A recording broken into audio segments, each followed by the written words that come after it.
에스겔 47장 13절로 23절까지의 말씀, 우리 다 같이 한 목소리로 합독하겠습니다.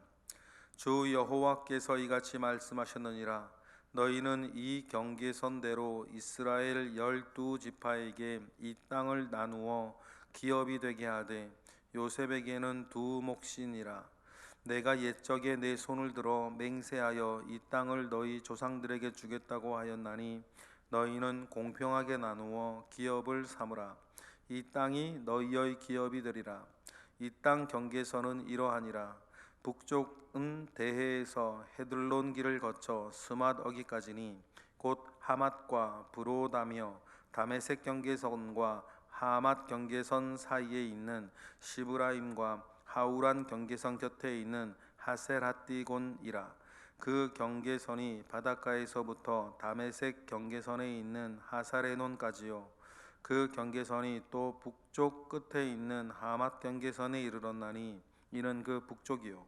동쪽은 하우란과 다메섹과 및 길르앗과 이스라엘 땅 사이에 있는 요단강이니 북쪽 경계선에서부터 동쪽 바다까지 측량하라. 이는 그 동쪽이요. 남쪽은 다말에서부터 무리못 가데스 물에 이르고 애굽 시내를 따라 대해에 이르나니 이는 그 남쪽이요. 서쪽은 대해라 남쪽 경계선에서부터 맞은쪽 하마더기까지 이르나니 이는 그 서쪽이니라. 그런즉 너희가 이스라엘 모든 지파대로 이 땅을 나누어 차지하라. 너희는 이 땅을 나누되 제비 뽑아 너희와 너희 가운데에 머물러 사는 외타국인 곧 너희 가운데에서 자녀를 낳은 자의 기업이 되게 할지니 너희는 그 타국인을 본토에서 난 이스라엘 족속같이 여기고 그들도 이스라엘 지파 중에서 너희와 함께 기업을 얻게 하되 타국인이 머물러 사는 그 지파에서 그 지업을 줄지니라. 주 여호와의 말씀이니라. 아멘. 회복되어진 땅, 회복되어진 땅을 하나님께서 이스라엘 12지파에게 배분하시는 장면, 배분하시기 전에 배분되어질 땅, 이스라엘 땅 전체의 영역을 하나님께서 우리에게 읽게 하셨습니다. 마치 출애굽하고 가나안 땅을 점령한 후에 그 땅을 배분 분배하는 것과 같은 동일한 내용이 우리에게 펼쳐졌죠. 그래서 많은 신학자들, 에스겔 스스로도 가지고 있던 의식이 뭐였냐면 하나님께서 예레미야에게 말씀하신 바 70년 후에 다 차면 이스라엘이 이스라엘 땅으로 포로민들이 되돌아오게 될 것이다. 예레미야에게는 그 기간을 명해 주셨고 또 에스겔에게는 또 그곳에서 펼쳐지게 될 여러 선한 일들과 또 땅 분배에 대한 이야기를 전하기, 이스라엘 포로된 이스라엘에게 전하게 하셨습니다. 그러니 그 이후로 이스라엘 사람들은 70년 뒤 고레스라고 하는 황제가 칙령을 내려서 모든 제국 내의 이스라엘 사람들은 고향 땅으로 돌아가도 좋다라고 하는 그 고레스 칙령을 내려서 포로민들이 이스라엘 땅으로 다시 되돌아오는 것을 그들은 제2의 출애굽으로 그들은 인식했습니다. 제2의 두 번째 출애굽으로 인식을 하고 그리고 돌아와서 그들이 정착하는 과정을 또 똑같은 느낌 가운데에 살게 되어진 것이죠. 그러한 어떤 의식을 이스라엘 사람들이 가지게 된 데에는 오늘 우리가 읽고 있는 에스겔서의 영향력이 지극히 큽니다.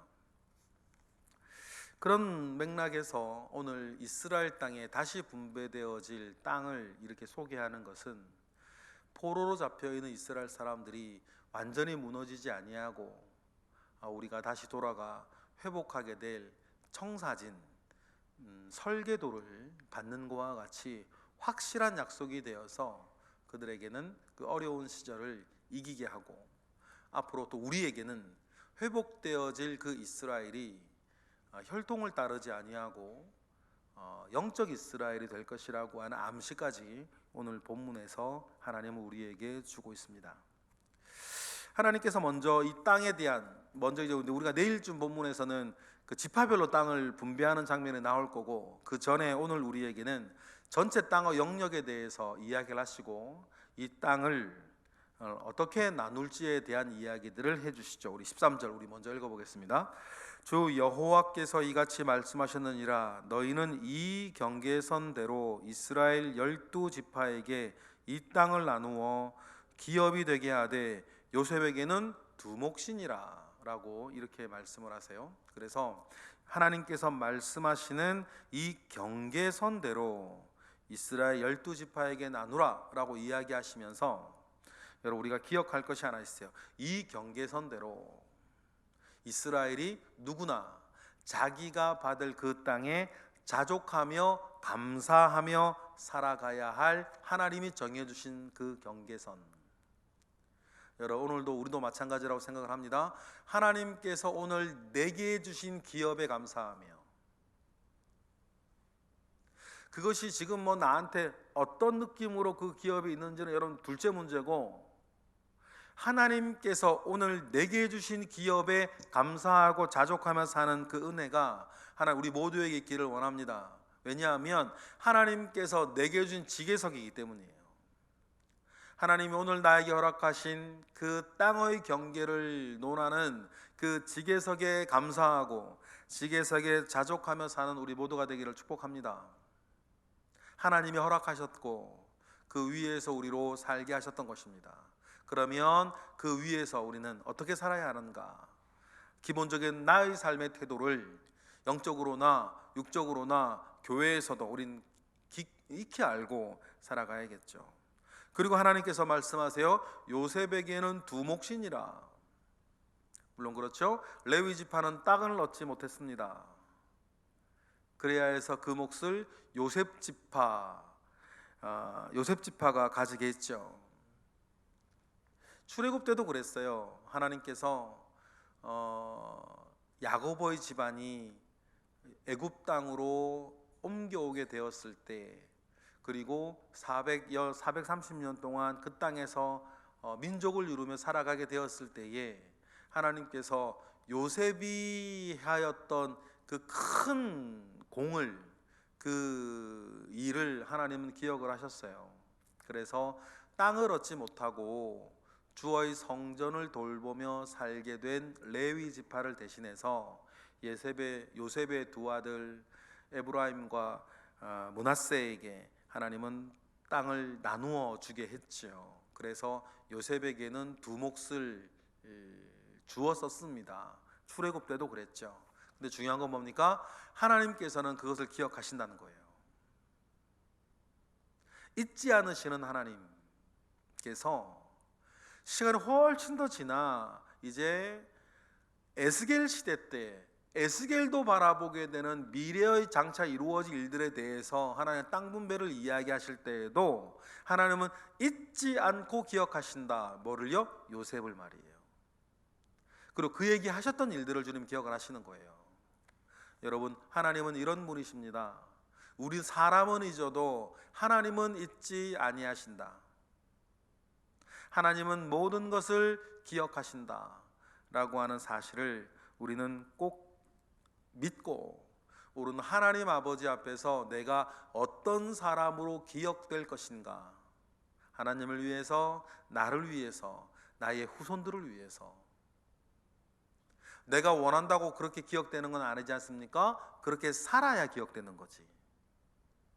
그러면 여러분 우리는 내가 하나님 앞에 일평생 나 죽을 때까지 한결같이 살아 하나님 앞에 나는 어떻게 기억되는 사람인가, 여러분 그것을 여러분 우리가 염두에 두고 살아가시는 저와 여러분 되시기를 바랍니다. 왜냐하면 이 땅에서 우리의 삶이 영원하지 않으니까.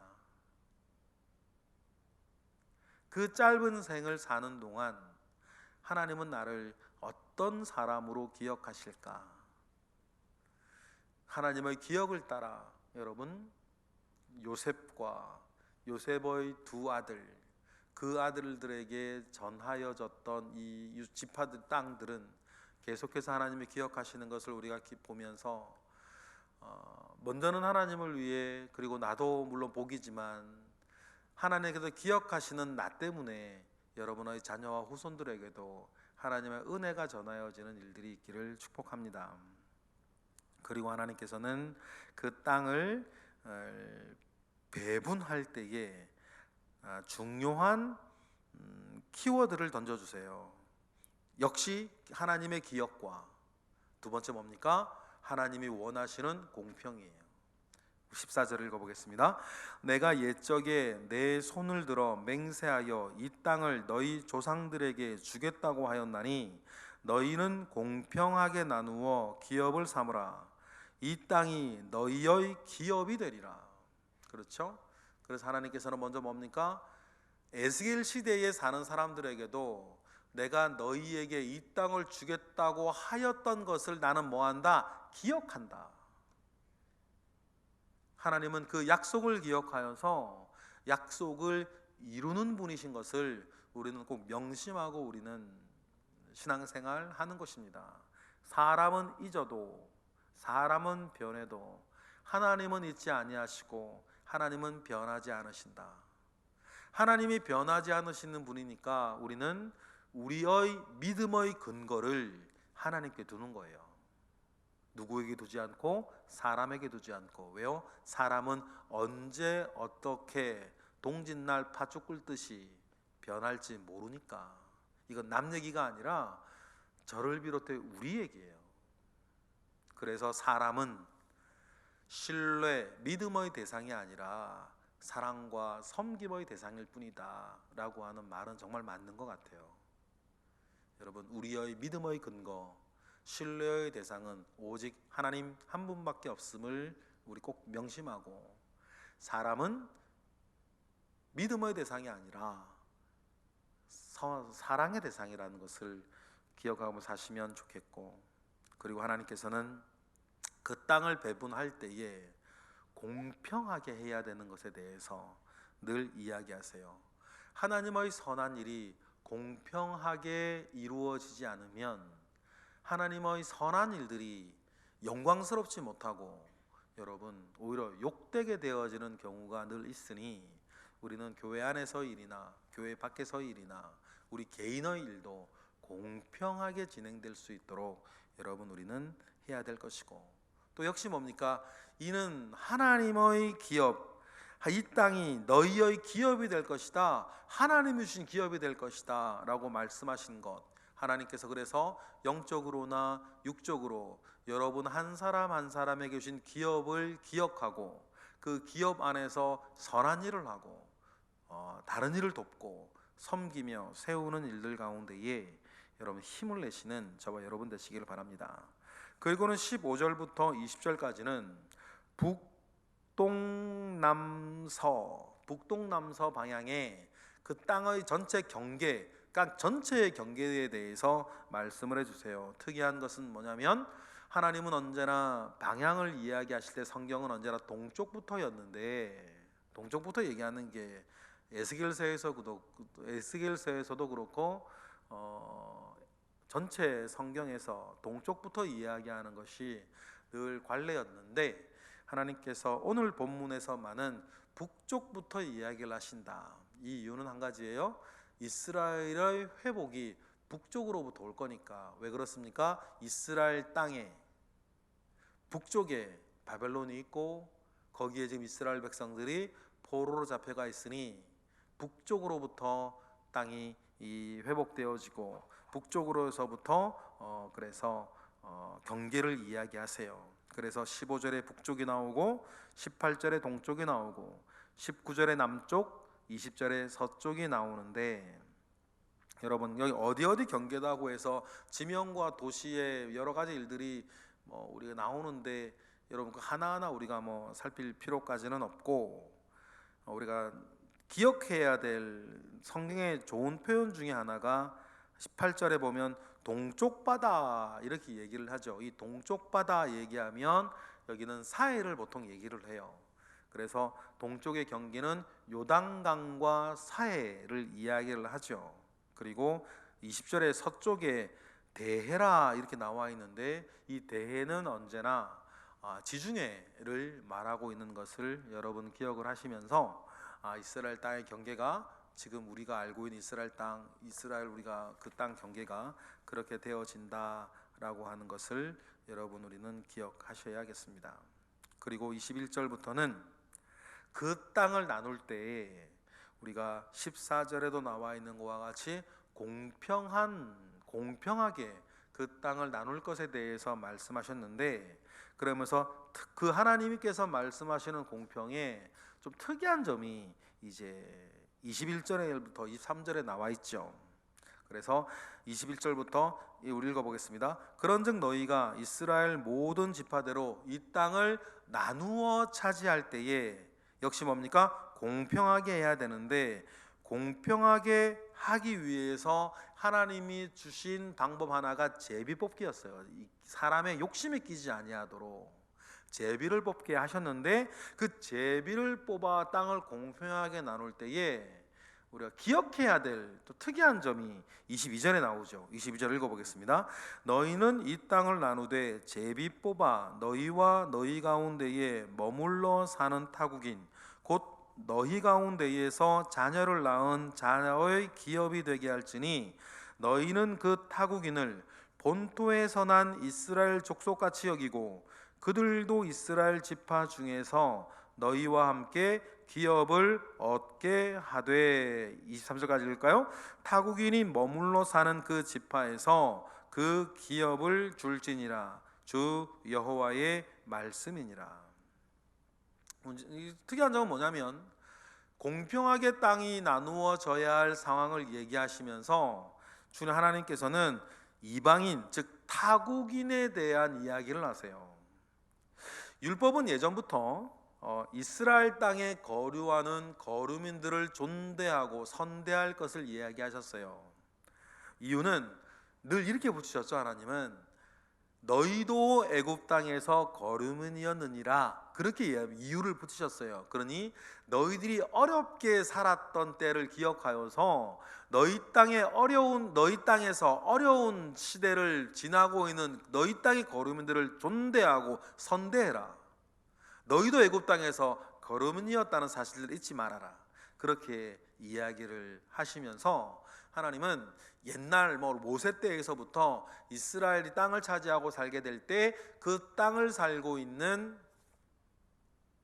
거류민들을 잘 대해주라고 말씀은 하셨어요. 그런데 오늘 본문에 특이한 게 뭐냐면, 그들에게 땅을 주라는 거예요. 모세 때에는 말입니다, 그들에게까지 땅을 주란 얘기는 없었어요. 그것이 오늘 에스겔서에서 나오는 그 땅을 배분할 때에 나타나는 중요한 특징이죠. 그러면 여기서 우리가 생각해 볼 중요한 것이 하나 있어요.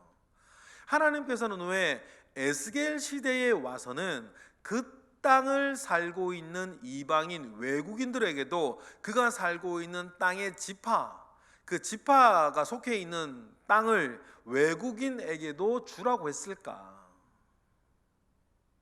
여기에서 조건은 나와 있어요. 본토에서 자녀를 낳은 타국인이라고 돼 있어요. 자녀를 낳은 타국인이라고 하면 우리가 그 사람을 어떻게 이해할 수 있냐면, 성전에서 이방인들을 성소에서 쫓으라고 했을 때 쫓아내야 할 이방인들을 이방인이라고 무조건 쫓아내는 것이 아니라 어떤 이방인이라고 말씀하셨어요? 몸과 마음에 할례받지 않은 이방인을 쫓아내라 그랬어요. 그러면 여러분, 몸과 마음에 할례받은 이방인은 어떻게 해도 된다? 성소에 섬겨도 된다는 거예요. 그리고 하나님께서 똑같은 이야기를 하세요. 너희 본토에서 자녀를 낳은 외국인들은 땅을 나누어 주라. 이스라엘 사람들과 똑같이 생각을 하라는 얘기예요. 여러분, 이것은 이 두 가지 이야기에서 하나님께서 회복되어질 이스라엘 가운데에 암시하시는 중요한 요소가 하나 있어요. 그것은 뭡니까? 회복되어질 이스라엘 가운데에서 가장 중요한 것은 이젠 혈통이 아니라 뭐다? 믿음이다. 이제 혈통을 따라, 모세 때에는 혈통 따라 정해졌어요. 그러나 이제 하나님께서 육적 이스라엘을 영적 이스라엘로 바꾸어 나가겠다라고 하는 암시가 여기 있죠. 몸과 마음에 할례 받은 이방인이라면, 뒤집어 생각하면 성소에 섬길 수 있고, 그리고 본토에서 아이를 낳은 이방인, 자녀를 낳은 이방인은 똑같이 대우하여서 그들에게 땅을 주라. 옛날엔 이 규정 없었어요. 이걸 통해 하나님께서 암시하시는 것은 이제 회복될 이스라엘에선 혈통이 중요한 것이 아니라 뭐가 중요하다? 마음과 몸에 할례 받은 신앙의 문제가 중요하다. 그래서 회복될 이스라엘은 육적 이스라엘이 아니라 영적 이스라엘, 여호와 하나님을 향한, 예수 그리스도를 향한 온전한 믿음을 고백하는 자들이 나의 영적 이스라엘이라고 하는, 나의 자녀, 나의 백성, 내 이스라엘이라고 하는 하나님의 큰 전환이 여기에서 이제 일어나기 시작하는 거죠. 그 영적 이스라엘로 저와 여러분이 있는 것입니다. 그 영적 이스라엘로 우리가 있어요. 그래서 우리도 아브라함을 뭐라 부르고? 믿음의 조상이라 부르며 살고 있는 거죠. 여러분, 그러한 은혜가 복음이라는 이름으로 우리에게까지 전하여졌고, 우리가 그 복음을 믿음으로 말미암아 영적 이스라엘이 되어서 하나님의 뜻을 이루어내고 이루어진 현장 가운데에 우리는 지금 살고 있다라고 하는 사실들을 우리는 기억해야 될 것입니다. 이 모든 것이 주님에 대한 우리의 감사 아니겠어요? 우리는 복음의 실현된 복음의 증거 한가운데에 지금도 살고 있다는 것을 기억하고, 우리의 이 지계석 위에서 감사하고 자족하고, 그렇기 때문에 충성되고 공의롭게 살아가는 그 사명을 이 땅에서의 짧은 삶을 통해서 이루어 가시는 저와 여러분 되시기를 주님의 이름으로 축복합니다. 기도하겠습니다. 할렐루야. 하나님, 감사와 영광을 올려드립니다. 주님의 은혜가 우리에게 이루어졌습니다. 하나님, 에스겔에게는 비전이었고 꿈이었으나 우리에게는 실현된 약속인 것을 우리는 기억하나이다. 이러한 복된 자리 위에 서서 우리가 더 선한 것을 바라보게 하시고 영원한 것을 바라보며 살게 하시고, 그러한 자로서 우리가 이 땅 가운데 사랑과 공의를 선천하며 사는 이들 될 수 있도록 우리를 붙잡아 주시옵소서. 이 시간 드려지는 1,000번째 예물 가운데에 함께 하시고, 이 시간 드릴 모든 기도 가운데에 함께 하시옵소서. 예수 그리스도의 이름으로 기도드렸나이다. 아멘.